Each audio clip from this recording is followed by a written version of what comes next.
Je suis Cécile Caillon, je suis photographe depuis à peu près 25 ans. Je suis maman de 2 grands-enfants et voilà, c'est déjà pas mal. C'est une passion et un mode de vie, c'est ma façon de m'exprimer dans le quotidien et c'est un plaisir inexpliqué, comme beaucoup d'art, de la découvrir et de la voir en vrai. J'aime autant être photographe que être spectateur de la photo. Bon, ça c'est pas une surprise, pour moi ça restera le noir. C'est la couleur que je porte en permanence au niveau de mes vêtements. C'est la couleur qui m'attire en premier. C'est à la fois une façon de ne pas être vue et d'être visible. Mon sac à main, parce qu'il a changé, mais j'en ai toujours eu un depuis toute petite, dans lequel je mets tout. Et c'est assez improbable, mais effectivement, je pense que je peux tomber en panne de voiture dans le désert et pouvoir survivre sans m'ennuyer. Voilà. À la base, mon sac à main me permet de ne pas m'ennuyer. Je suis pas la fille la plus festive du monde, apparemment.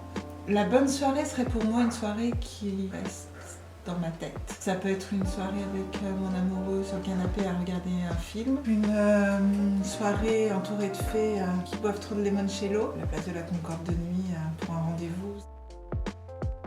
Il y a une vraie différence, c'est que quand je travaille, je suis patiente, ce que je ne suis pas du tout dans ma vie. A priori, mes modèles me voient comme étant assez posée et patiente, c'est ce mot qui revient le plus. Parce que quand je travaille, quand je suis photographe, mon rôle il est défini. C'est un peu comme pour les dragues, c'est-à-dire que je suis dans mon personnage. Ça me protège, l'appareil photo est une vraie protection parce que je peux prendre des décisions sans que ça me concerne moi. En fait, je crois qu'il y a un vrai décalage. Dans la vie de tous les jours, quand je suis sans appareil, personne ne sait ce que je fais. J'ai l'obligation d'être entièrement dans ce que je fais. La photo me permet aussi de me cacher. Ma première expérience photo réellement, c'était avec un appareil que tu n'as pas connu. C'était un espèce d'appareil photo qui s'appelait avec des pellicules 126. Donc c'était des appareils qui étaient très longs. Ça s'ouvrait comme ça. Et la pellicule était très longue avec des espèces de trucs arrondis. Ça faisait des tout petits négatifs qui étaient médiocres. Et j'y suis venue parce que c'était à l'époque où je faisais partie d'une troupe de danse. Et que, en fait, j'amenais ça avec moi et je faisais des photos de mes copines à la danse pendant les tournées. J'y ai pris un vrai plaisir et puis on posait beaucoup du coup. On avait des costumes et tout ça. Donc c'était plutôt rigolo. Et à l'époque, étrangement, je posais aussi. ça c'est arrêté très rapidement. Le moment où c'est devenu mon métier, c'est quand j'ai eu mon premier réflexe entre les mains, donc au moment de mes 18 ans, pas avant. C'était mon cadeau d'anniversaire et ce que j'ai ressenti en passant derrière l'appareil photo et en particulier, dans mon cas, le viseur. C'est-à-dire que je suis incapable de faire une photo sur un écran. J'ai besoin de mettre mon œil dans le viseur parce que ça cadre mon regard et c'est vraiment indispensable. C'est arrivé peu de temps, à 18 ans, parce que je savais à ce moment-là que je ferais un métier artistique, que je pensais que la photo serait en plus de ce que je voulais faire, parce qu'à l'époque je voulais faire du cinéma.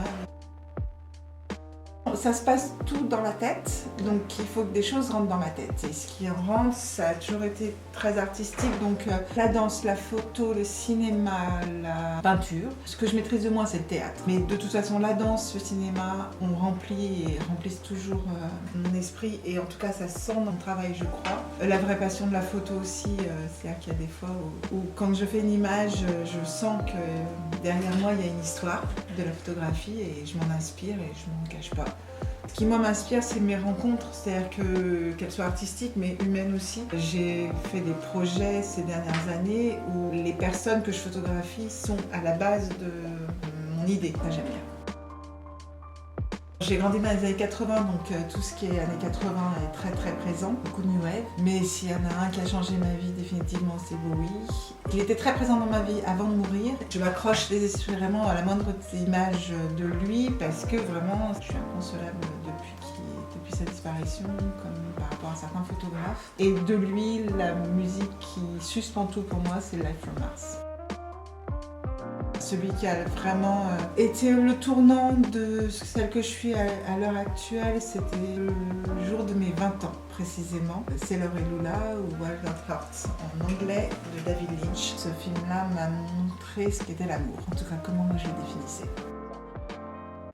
Je me suis plongée dans des rencontres humaines, mais dans un concept aussi que je ne connaissais pas du tout. Le drag, c'est effectivement quelque chose de très visuel, donc moi en tant que photographe, ça m'intéressait. Le fait de rencontrer 6 personnalités très différentes et de devoir trouver une idée pour amener un lien entre elles, ça c'est techniquement vraiment mon travail. Après, personnellement, ce que ça m'a apporté, j'ai découvert les gens genrés, les non-genrés, une sexualité choisie, une sexualité qu'on transforme. C'est riche, j'en parle beaucoup depuis qu'on a commencé le projet et je pense que j'ai pas fini d'en parler. Ça m'a donné envie de les voir peut-être aussi dans leurs univers. On les a emmenés dans le nôtre finalement. Elles ont amené leur personnage et leur personnalité dans notre univers. Mais je pense que j'aimerais un jour, elles ont la chance de pouvoir refaire des shows en live, je pense que j'irai les voir.